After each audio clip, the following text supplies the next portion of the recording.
Ang bagyong si Ondoy ay malaking pinsala ang ginawa sa ating bansang Pilipinas. Bukod sa walang humpay na ulan na kanyang ibinigay, ay sinabayan pa ito ng baha. Maraming kababayan natin ang nasawi. Maraming mga tao na nawala ng kani-kanilang tahanan at gamit.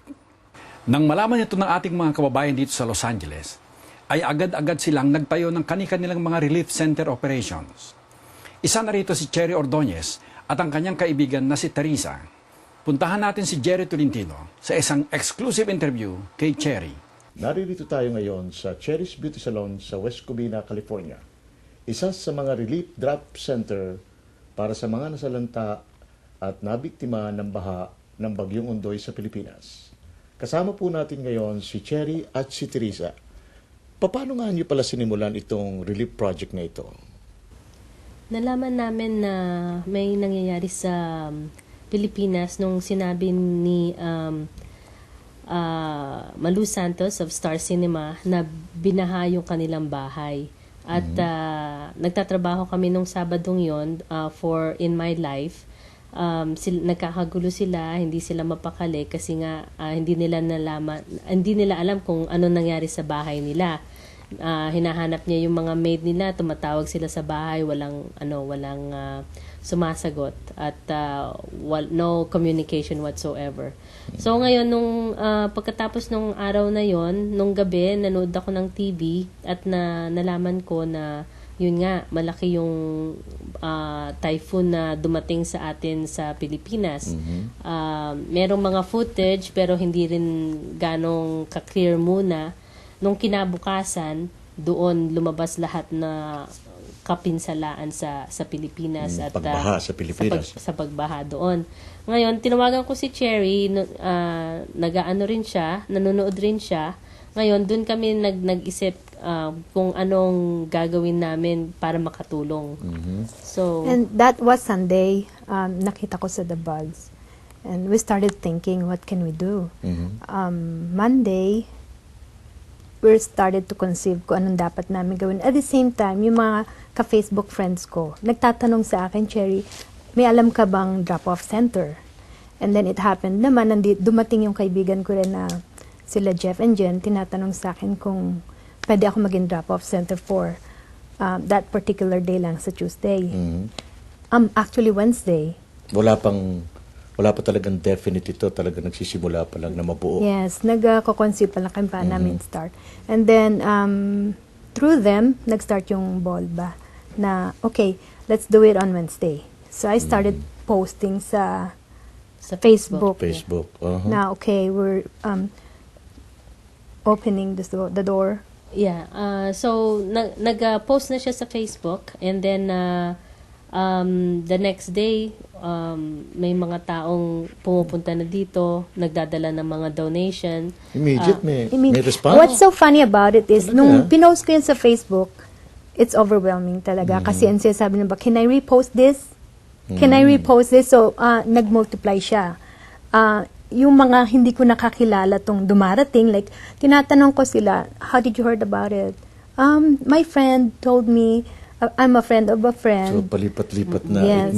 Multiply na talaga sa mga taong naging interesado at gustong tumulong. Yeah, so that very first day, Tuesday, meron ng mga donations. Dumarating na. Dumarating. Tapos, tinawagan din namin yung mga kaibigan namin na business owners, kamukha ng Unistar. Ang may-ari nun, si Carol Yam. Sabi niya, yeah, magdo-donate ako and everything. Tapos, nung Wednesday, bago dumating sila Jokoy, tumawag sa akin yung may-ari ng Unistar. Sabi niya, may good news ako sa iyo. Kasi kumuha ako ng mga canned goods. Minatch ng Martin Pure Foods ni Rick Martin. Ngayon, sabi namin, maganda 'yon. Sabi niya, i-deliver sa inyo mamayang konti. Ngayon, yung mamayang konting yon, nakita namin, truck ang dumadating. Hindi namin Truck? Yes, truckload. Yeah, hindi namin alam kung anong laman ng truck. Nung pala, 400 cases of canned goods. Talaga naman. Yeah. And then, aside from that, also, the Food for All Nation. Yeah, Food for All naman, si Lito Concepcion, bumili rin siya ng bigas sa kanila, minatch rin nila kung ano yung binili ni Miss Carol So Yam. parang ang nangyari pala, tinutumbasan ng mga binibilan para makatulong din sila sa mga Yes. kababayan natin Pilipino. Yeah. Sa, Kaya nung sinabi niya yun sa amin at saka nakita namin yung, kung anong laman ng mga truck na dumadating, na overwhelmed kami natutuwa kami, naiiyak na kami. It's like kung anong yung tulong ba Willing na na tumulong ang mga tao, all you have to do is to initiate. Yeah. So when we started that, yung sila Jokoy and friends, that first day, Wednesday, ang daming tao, iba-ibang lahi ang pumunta. So the very first day, nakapag box kami ng 19 boxes. immediately, Nung naka-19 Wednesday, boxes, nung ah. Wednesday, Yes. kinumpleto namin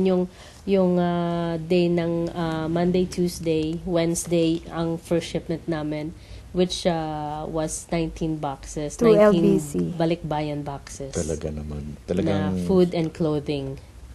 it's overwhelming talaga yung mga responses ng mga tao na gustong tumulong at nadama rin siguro nila ang natin mga kababayan naghihirap sa Pilipinas dahil dito sa Bagyo Ondoy. Maraming gustong tumulong. The following day, ang dami pa rin nagtatanong. So, tumanggap pa rin kami.